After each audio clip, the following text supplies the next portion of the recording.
স্বাক্ষর মা আর চৌতির নতুন ষড়যন্ত্রে জিল কি এবার ফেসে যাবে? সম্পূর্ণ জানতে হলে চ্যানেলটি সাবস্ক্রাইব করে ভিডিওতে লাইক দিয়ে দেখতে থাকুন। বলে বাবা পার করে গেছে সিরিয়ালের আজকের পর্বে দেখা যায় স্বাক্ষর মা ও চৌতি কথা বলছে।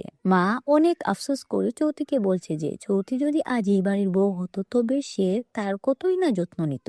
চৌতির প্রতি তার এই অগাধ বিশ্বাস জিলের জন্য যেন এক সংকেত।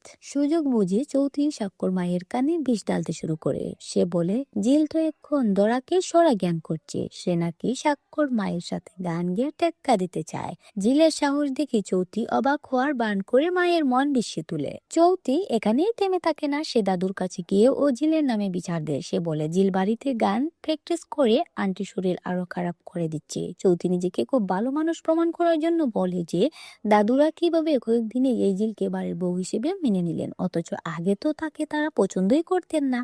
দাদু ও নিজের ভুল স্বীকার করে বলেন যে মানুষ মাত্রই ভুল হয়। অন্যদিকে জিল আপন মনে গান গেয়ে শোনায় এবং তা দেখে সাক্ষ্য অত্যন্ত খুশি হয়ে তালি দিতে থাকে। জিলের এই প্রতিভা কি শেষ পর্যন্ত চৌতির সব ষড়যন্ত্র রুখে দিতে পারবে?